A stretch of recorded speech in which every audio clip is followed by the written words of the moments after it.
आदाब नाजरीन, मैं हूं आपकी मेज़बान मिसबा और आप देख रहे हैं तस्नीम टीवी।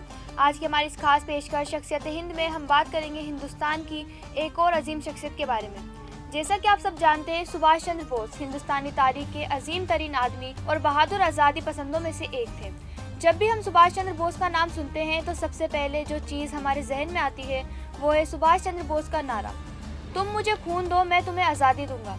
सुभाष चंद्र बोस जो नेताजी के नाम से मशहूर है, एक अजीम आज़ादी पसंद और सच्चे मुहिब्बे वतन थे। सुभाष चंद्र बोस ने स्कूल की तालीम उड़ीसा से हासिल की।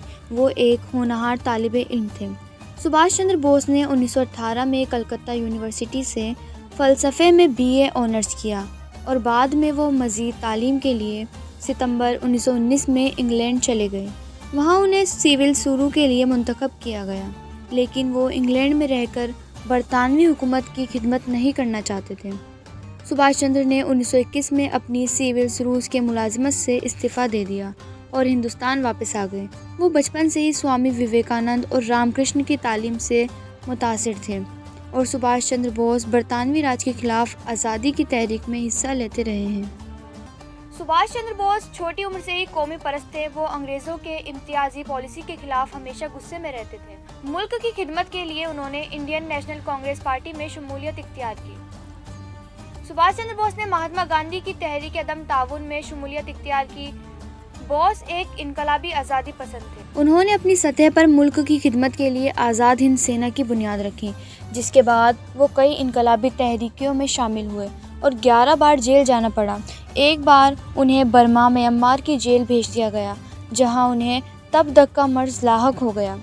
सुभाष चंद्र बोस बाद में 2 बार कांग्रेस पार्टी के सदर मुंतखब हुए और पंडित जवाहरलाल नेहरू के साथ काम करने लगे। नज़रियात में इख्तिलाफ की वजह से सुभाष चंद्र बोस ने कांग्रेस पार्टी से इस्तीफ़ा दे दिया। कांग्रेस छोड़ने के बाद वो मुल्क से बाहर चले गए और बरतानवी फ़ौज के खिलाफ दूसरे ममालिक के साथ इत्तेहाद कायम किया। उन्होंने जापानियों की हिमायत हासिल की और जनूब मशरकी एशिया में इंडियन नेशनल आर्मी बनाने में कामयाब रहे। उन्होंने दूसरी जंग अजीम के दौरान मगरबी ताकतों के खिलाफ बैरून मुल्क से इंडियन नेशनल आर्मी की क़ियादत की। बाद में नेताजी INA के कमांडर बन गए। ख्याल किया जाता है कि उनका इंतकाल 18 अगस्त 1945 को हवाई जहाज़ के हादसे में हुए।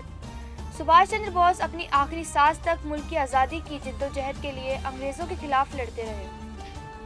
फिलहाल की हमारी इस खास पेशकश में बस इतना ही। मुझे दीजिए इजाज़त और देखते रहिए तस्नीम टीवी। अल्लाह हाफिज़।